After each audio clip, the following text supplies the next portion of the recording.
What's up, everybody? It's Ken here. So I wanted to come and talk to you about, trying to set up your training sessions and how you should be thinking about them. So if we think about our training session, what we want to be able to do is in the beginning of our training session is get our body prepped for movement.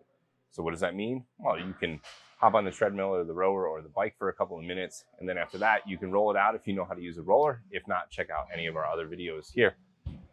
After we get through going through the roller, take a check-in with your body and see how it's feeling for that day.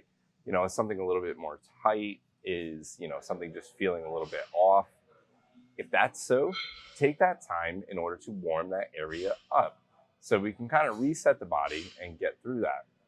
Then as we're going through our warm-ups and our workouts, the warm-up, extending that out, we want to think about getting ready for the workout itself. So if you've got a lot of squat-based movements, if we're looking at more upper body for more cardio, we want to think about that stuff when we incorporate it into our workout and our warm-up. So if I'm going to be squatting for the day, I want to make sure that my hips are good. I want to make sure that my thoracic region is good, so the reach throughs. I want to make sure that my ankles are warmed up. So, when I'm getting into those movements, I'm able to do them freely. And what I like to do is for that warm up, if I'm going to be doing squats, is warm up with squats. They're either going to be heel elevated wedge. They're either going to be weight assisted, where I just hold a weight and let it pull me down and sink into that squat, trying to get low with the hips, almost a A to G style of squat. And then I'm also going to be working with PVC, the actual pipe itself, just to warm up and move everything around. Because when I'm able to move around and do that stuff, I'm going to be able to get under the bar much better. I'm going to be able to move a lot more free. I'm going to be able to get my body into that position. When I'm working with stuff with the upper body, I'm going to make sure that my shoulders are ready to take the load on them. Because if they're not, it's going to take you a little bit in order to get into that motion while you're working out. So why not, before you even get into it, actually take the time to get the shoulders and the biceps and all that stuff warmed up. It's like anything else. If you just jam on the gas of your car and you just shoot out, right, you could blow the engine. That's a realistic way of looking at it.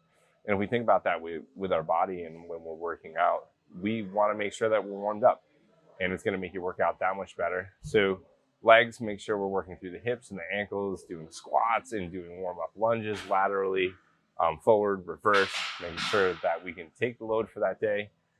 Really getting inside of ourselves and seeing, are we ready for that workout today? And if you're not, guess what? You can still do the same workout. You just either, bring the volume down or the intensity down and go about it that way. So more of a recovery style workout. Or if you're really feeling it, you could even go heavier, bring that intensity up, bring the reps down, and do the set work and really push for power and strength for that day. That's the way we can really gauge it from those first couple of minutes that we're coming in and we're doing our workout. And I want you to remember that any workout that you come in, if you're not feeling it, like I said before, take the intensity down. And intensity is just the amount of weight and how fast and how hard you're going to be doing it.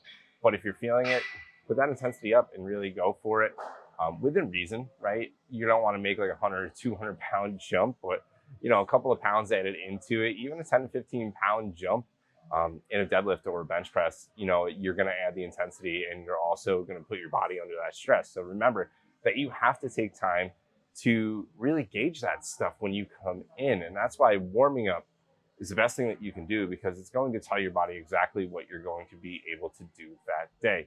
And if you're not doing it and you're just going into a workout, I don't think that it's going to be the best workout that you can do. So make sure you warm up. Make sure you take time to think about your warm-ups and what you're doing that day.